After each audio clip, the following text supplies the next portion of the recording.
Hello boys and girls, I'm Teacher T. Welcome to my YouTube channel. Today boys and girls, we are reading Charlotte's Web by E.B. White. Chapter 1, Before Breakfast.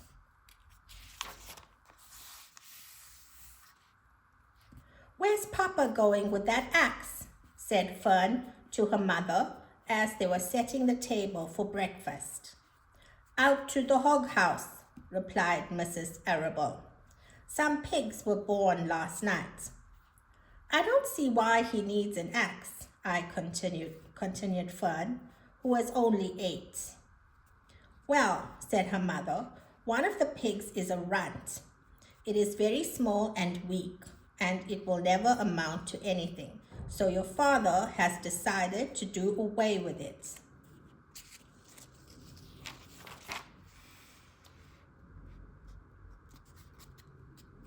"Do away with it?" shrieked Fern. "You mean kill it? Just because it's smaller than the others?" Mrs. Arable put a pitcher of cream on the table. "Don't yell, Fern," she said. "Your father is right. The pig will probably die anyway." Fern pushed a chair out of the way and ran outdoors. The grass was wet and the earth smelled of springtime. Fern's sneakers were sopping by the time she caught up with her father. "Please don't kill it," she sobbed. "It's unfair." Mr. Arable stopped walking. "Fern," he said gently, "you will have to learn to control yourself."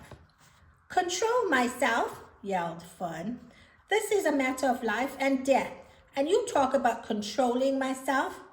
Tears ran down her cheeks, and she took hold of the axe and tried to pull it out of her father's hand. "Fern," said Mr. Arable, "I know more about raising a litter of pigs than you do. A weakling makes trouble. Now run along."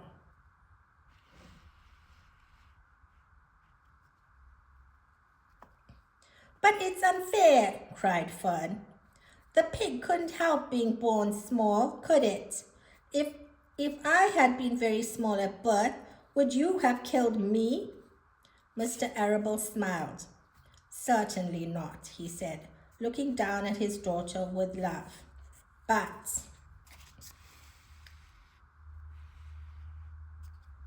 this is different. A little girl is one thing. A little runty pig is another." "I see no difference," replied Fern, still hanging on to the axe. "This is the most terrible case of injustice I ever heard of." A queer look came over John Arable's face. He seemed almost ready to cry himself. "All right," he said. "You go back to the house and I will bring the runt when I come in. I'll let you raise it on a bottle like a baby. Then you'll see what trouble a pig can be." When Mr. Arable returned to the house, half an hour later, he carried a carton under his arm. Fern was upstairs changing her sneakers.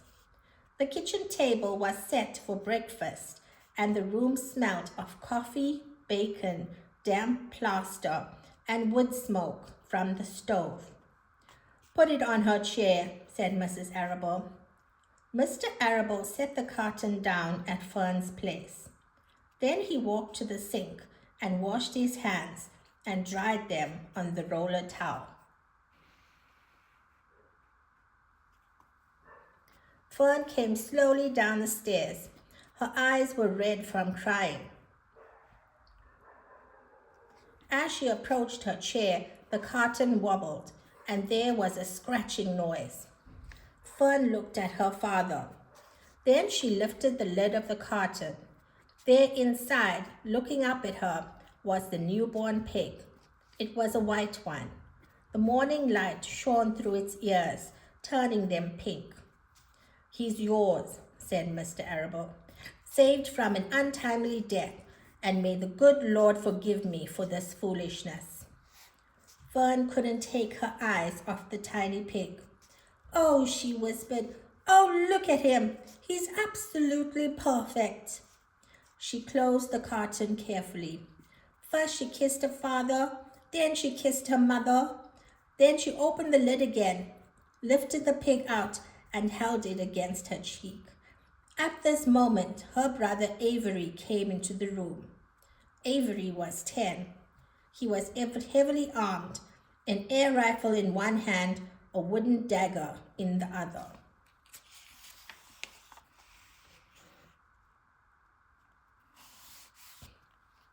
"What's that?" he demanded. "What's Fern got?" "She's got a guest for breakfast," said Mrs. Arable. "Wash your hands and face, Avery." "Let's see it," said Avery, setting his gun down. "You call that miserable thing a pig? That's a fine specimen of a pig. It's no bigger than a white rat."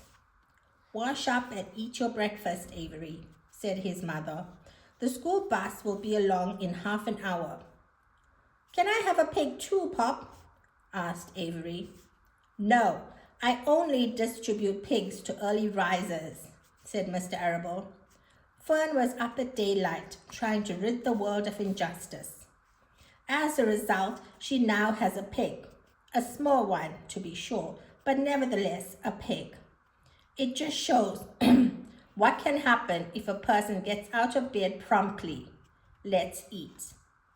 But Fern couldn't eat until her pig had had a drink of milk.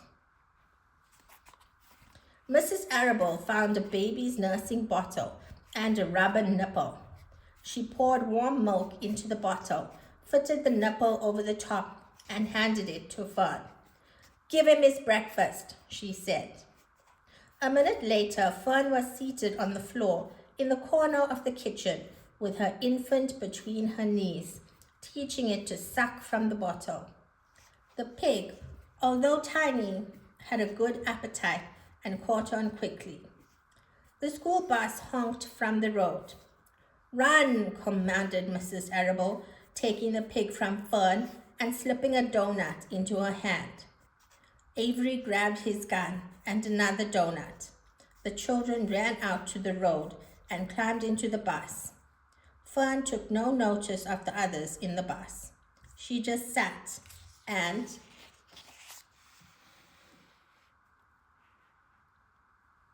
stared out of the window, thinking what a blissful world it was and how lucky she was to have entire charge of a pig. By the time the bus reached school, Fern had named her pet, selecting the most beautiful name she could think of. "Its name is Wilbur," she whispered to herself. She was still thinking about the pig when the teacher said, "Fern, what is the capital of Pennsylvania?" "Wilbur," replied Fern dreamily. The pupils giggled. Fern blushed.